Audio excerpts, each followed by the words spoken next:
Hi, my name is Jeff Pagano, and welcome to the Harpin on Rugby preview show on our YouTube channel. Please don't be shy with a like and or subscribe button if you can. Joining me to look ahead to Saturday's massive URC clash in Durban is someone making Harpin pod appearance number 113. Welcome back to Mr. Neil Keego Keegan. How are we? As you can see, I am back home in my humble abode here in the Aviva Stadium after last week's excursions up to Ulster. Great hospitality up there, great fun, but great to see you. Indeed. Good to see you too, sir. Now, before we start, maybe we can quickly get your thoughts on that match with the Bulls last weekend. Like my answer to nearly every question you're going to ask me, I don't know. We're watching it and we're going, yeah, it's up and down, and I get that there's without harping on about it too much, you know, most of the green jerseys are blue jerseys, and we've got to slowly ingratiate them back with a trip to South Africa ongoing and the European Cup next week. So all that balance has to take place. We should have won, and it would have been fantastic for that squad. We'll talk a bit about it again for tomorrow's team, but like that squad going out there and taking a scalp would have been brilliant for them. I think we've doubled down this week, but Genie Mac, like 1 point it's heartbreaking. That's nothing. So, like, while it's annoying, I kind of washed my hands of it pretty quickly afterwards. Yeah, I mean, I thought maybe going into these games, South Africa, we take a losing bonus point in the two matches, especially the way we were set up. But the way the match went, we were really well prepared. We started really well. We had a lead at halftime, but we should have had a bigger lead. Yep. We were unlucky to lose two forwards and to just take the 6-2 bench completely off the table after just 10 minutes. Yep. But there were also, we missed some chances as well. But listen, it is what it is. And I suppose we have to move on. Yeah, go on. I know we have to move on, but I just at one point, a thing that's generally worrying me, which we can talk down the line weeks away, we are visiting the opponent's 22, whether it's blue or green, quite regularly. We're getting there well. We're just not finishing our dinner. Yeah. And it's happening in the big jerseys in both teams. And we saw it certainly in the opening against France in that tournament that we'll never talk about again. And we saw it last week. It's getting to be a thing. Certainly between my ears, and I don't know what it's doing for the guys, but like all this talk about the Nienaber defense, that's fine, great. It's the attack we got to start making a bit more money in. So I'm hoping that kicks off this weekend. But it is a worry that's starting to creep in all jerseys. Yeah, it doesn't matter when it's when the game is when you score 30 points instead of 40. Once the defense is steady down the other end, but when you can struggling to get over 20, the other team is going to be a lot closer. So yeah, you definitely got a point there. Okay, well listen, now it's time to look at our feature match of the week, which is of course the Hollywood Bets Sharks beat Leinster in round 14 of the 24-25 VKT United Rugby Championship. This game is taking place at the Hollywood Bets Kings Park on Saturday, March 29th, kicking off at 5:15 p.m. Irish time. TV coverage is on RTE2, Premier Sports 2, and URC.tv. Leinster named their matchday squad at lunchtime on Friday. If you're watching on YouTube, it should be right there on the screen. Or for pod listeners, it's in the program notes. Now, Keego has picked out a few points for that Leinster team for us. Yeah, 100%. And much like asking me what I thought about last week, I have no idea what to think about this team. And I think even the hardened Leinster supporters are kind of not scratching their heads, but wondering what the plan is. Now, as we said, we've got to bring players back into the fold. We've got to prep for Croker next week and the trip to South Africa. All this sort of stuff adds up. It's a real vote of trust in these players. Not that they don't deserve it, but you would think that they would sprinkle in a Slime and sprinkle in a Barrett. Now, I know Healy's there. I know Deegan's there. Loads of caps between them. There's quite a lot of caps hidden around that team. But in terms of leaders, and you were texting me earlier on, first caps, like there's quite a lot of that spread around. So it is a baptism of fire. Like for me, Deegan versus Khaleesi straight off jumped at me. And I was like, okay, this is a big test for the big boy. And like he's been playing a blinder this year, which is really, really great. But I just don't know what to think. Yeah, we did a video earlier in the week. We had a good, myself, Tom, and Rich had a good moan about how this is the fourth year in a row where Leinster have had their South African trip right after the Six Nations. I know we're not going to get a lot of sympathy from outside of Leinster, but still, it's a safe space for us to do it. But then we found out the next day that apparently they're going to change that next season, and the rumor is that Leinster have been promised the next few years to have it before when we could maybe send a stronger team. Now, this year, it really did look like they had a plan for it. And now I think from this team, I think we see what that plan was. The plan was to go heavy on the first game and literally to the 80 whatever minutes, 84th minute, 84, yeah. it worked.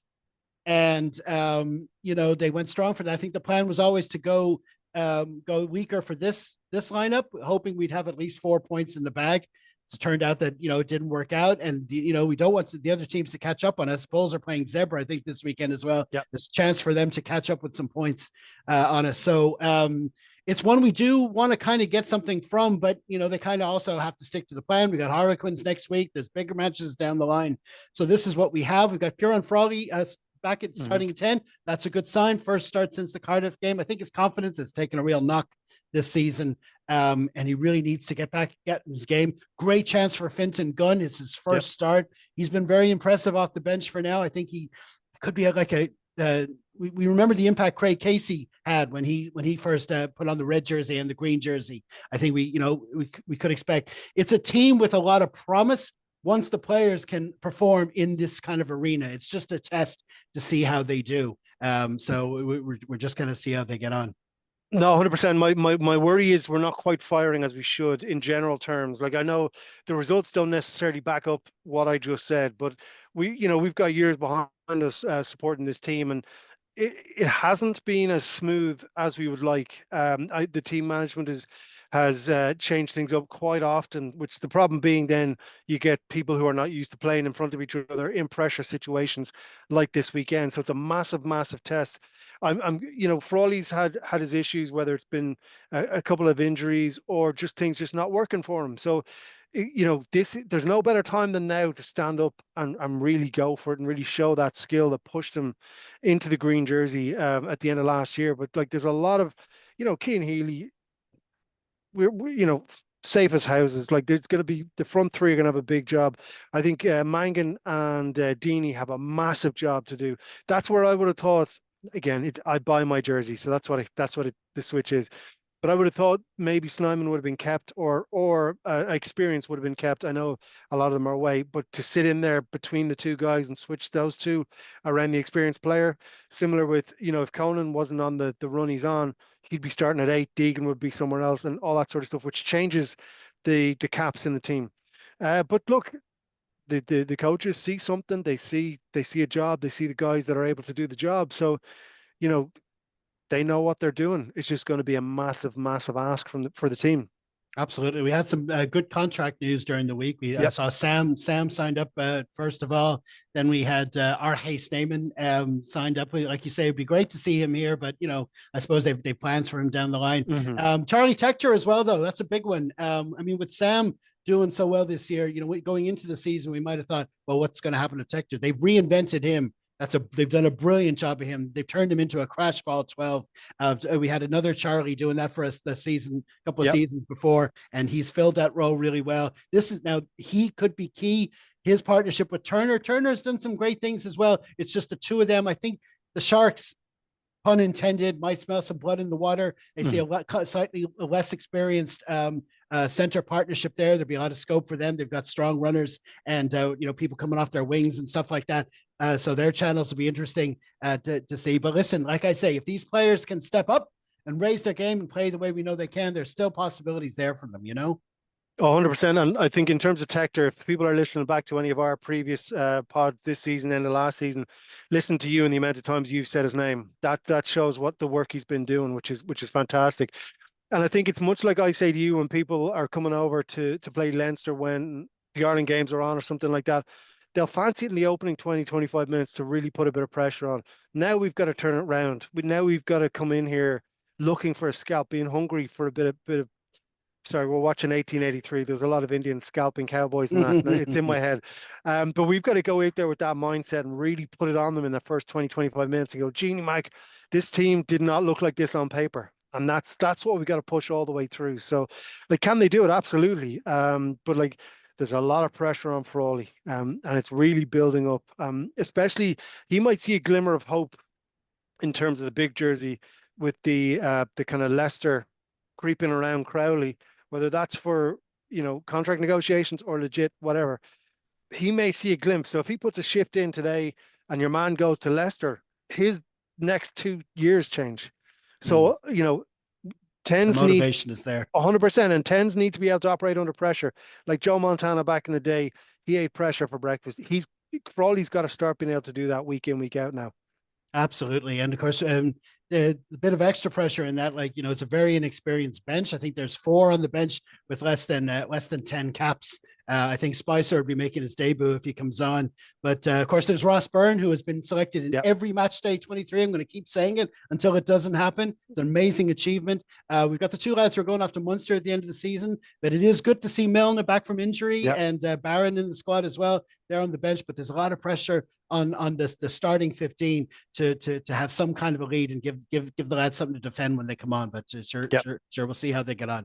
Okay, now it's time to have a quick look at the Hollywood Bets Sharks. Besides the fact that it's a ridiculous name, I mean, is there no company in South Africa called Great White or Hammerhead or something that can sponsor them? Anyway, listen, after winning both the Challenge Cup and Currie Cup in 2024, they brought forward that form and currently lie 4th in the URC with 9 wins from 13 rounds. Their only home defeat this season so far was against Toulouse in the Champions Cup in January. What do you make of their lineup, Keego? I'm frightened. So you look at their 1, 2, 3. I'm just scrolling through it here. You look at their 4 and 5.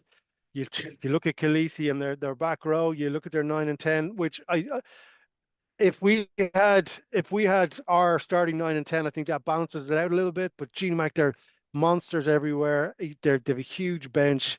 It's going to be like they fancy it. You can tell they fancy it.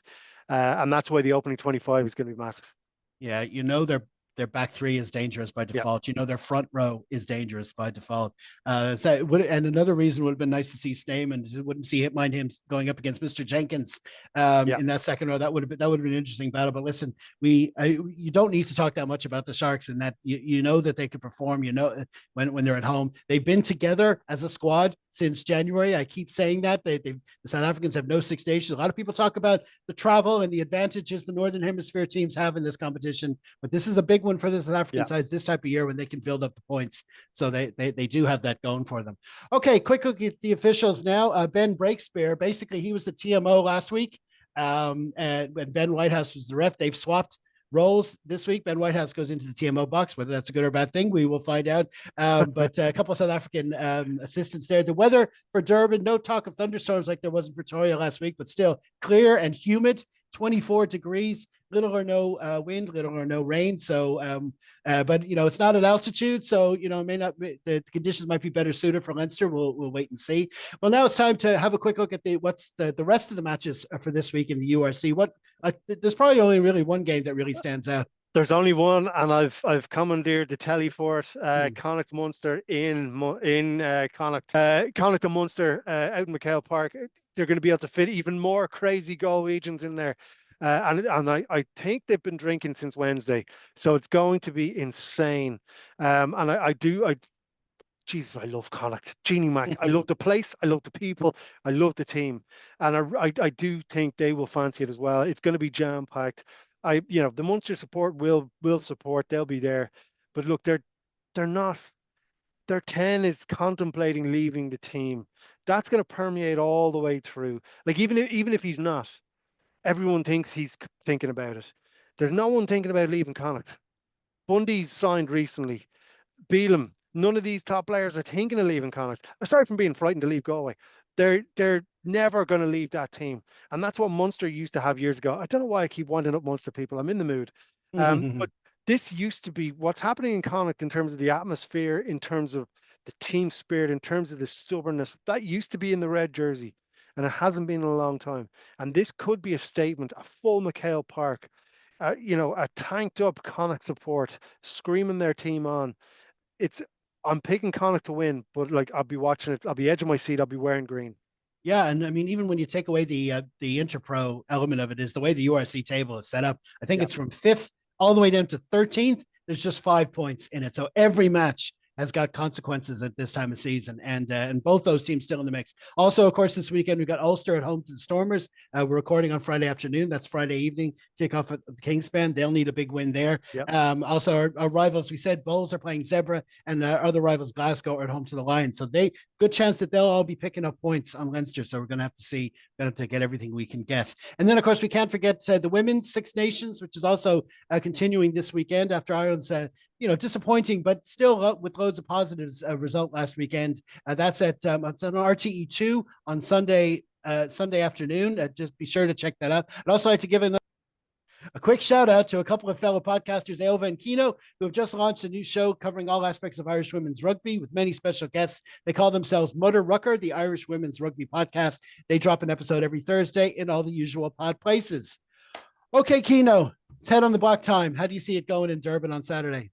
Well, before we get to that, make sure you watch the women. It's on TV. We have no excuse. Let's get some viewership in there for the ladies. I had a thought before we started, and the more we talk, like I would love to say something other than a losing bonus point. Mm-hmm. I would love to be able to say that. I think that's going to be a struggle. I think a lot of things have to go right. I think if we can open up strong 35, 40 minutes of full on, but in 24-degree heat, no Irishman can do anything for that long in 24-degree heat. At best, losing bonus point. Mm. At worst, we don't talk about this next week. I mean, for me, I can actually see us getting 4 tries, but I could also see us shipping 7. Yeah. But I going into this tour, I said to myself, I'll take 2 match points, given the lead we had and the matches we have coming up. So I would be happy with that. It won't be easy. Like I say, we need the players to show their talent on the big arena. They've shown to get it. They've earned their spot. They've earned their name. Even to the new caps, they've played their way through the system. But now it's on the big stage. It's literally the other side of the world. They need to be able to show they can do it. So if they can do that, they can match up against these Sharks. So I wouldn't rule it out yet. And I know I've been talking too much this week. Do we have to win for a home quarterfinal? To clinch it. To clinch it this week. We still got. I mean, it's just one more win from anywhere. Yeah. So we've got home matches to come. There's definitely a path to first place from a defeat here, even a 5-0 point split defeat here. But you don't want to think that way going into it. Okay. But there is still plenty of scope in the remaining matches. That's for sure. Perfect. Okay, that makes me feel better. Indeed. Okay, we're going to leave it there, man. Many thanks for joining us. What stand-up gigs do you have coming up? So tonight, as everyone listens to this, tonight we're in the Dot Theatre in town in Dublin, and then tomorrow night, Saturday the 29th, time's lost all meaning, we're in the Mill Theatre. There's 4 tickets left for Saturday. There's 11 tickets left for tonight. So wow. I'm going to see everyone there tonight. Brilliant stuff. And of course, you'll find all the links to Keego stuff in the program notes. Okay, so listen, many thanks to you all for checking out our latest preview show. If you can, tune into Dublin South FM for the 5 o'clock news. You'll catch our latest Harpin segment there. Then be sure to enjoy the match wherever you are and leave a comment on our Facebook page after the full-time whistle. We will, of course, have our wrap pod for you, which we record on Sunday night. Hopefully, you'll help us out by liking, sharing, and subscribing. In the meantime, stay safe, everyone. Slán.